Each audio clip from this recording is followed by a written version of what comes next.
मेरे साथ मौजूद हैं, ऐशबाग ईदगाह के इमाम हैं। बहुत शुक्रिया हमारे साथ जुड़ने के लिए मौलाना साहब।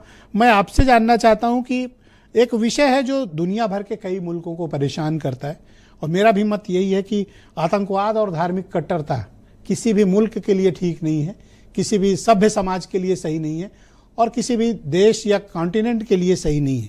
आप इस बारे में क्या ओपिनियन रखते हैं, अगर मैं पहलगाम के परिप्रेक्ष्य में आपसे ही सवाल करूं तो? देखिए, आप सब जानते हैं कि पहलगाम में जो दहशतगर्दाना वाक़या पेश आया है उसकी सभी लोगों ने मज़म्मत की है, इर्रिस्पेक्टिव ऑफ ये कि उनका ताल्लुक़ किस मज़हब या किस रिलीजन से था।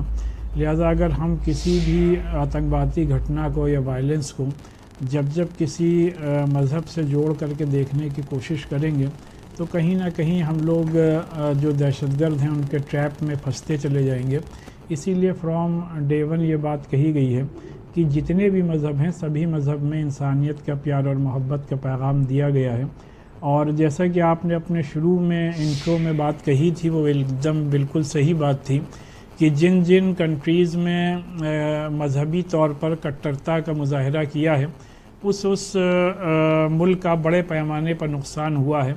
और ये कहावत भी है कि जो गड्ढा खोदता है वो ख़ुद उसी ट्रैप में फंस जाता है, और पाकिस्तान उसकी सबसे बड़ी मिसाल है।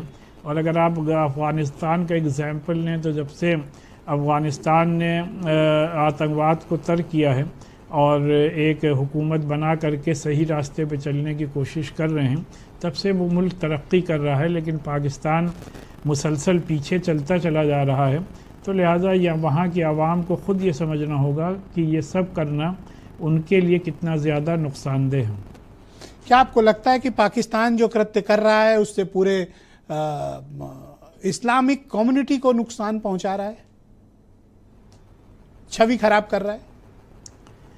नहीं, देखिए, किसी भी कंट्री से किसी मज़हब की शिनाख्त नहीं हुआ करती है, बल्कि जो लोग जिस मज़हब को फॉलो करते हैं उससे उनकी शिनाख्त होती है। अगर आप इस नुक्ते नज़र से देखेंगे तो इंडिया में सेकंड लार्जेस्ट मुस्लिम पॉपुलेशन है, और यहाँ का मुसलमान किस तरीक़े से मज़हब को फॉलो करता है उसका आप लोगों को सभी को इसका प्रैक्टिकली तौर पर आप सब लोग इससे वाकिफ़ हैं। और पाकिस्तान जो कुछ भी कर रहा है ना सिर्फ ये उसके लिए नुकसानदेह है बल्कि दर हकीकत पूरी इंसानियत के लिए नुकसानदेह। इसीलिए बार बार तमाम लोगों की तरफ से ये डिमांड आ रही है कि हुकूमत पाकिस्तान या उनके पीछे और जो भी ताकतें उनके ख़िलाफ़ सख्त से सख्त कार्रवाई को यकीनी बनाएं, जिससे कि हमारा मुल्क हमेशा के लिए दहशतगर्दी से आज़ाद हो सके।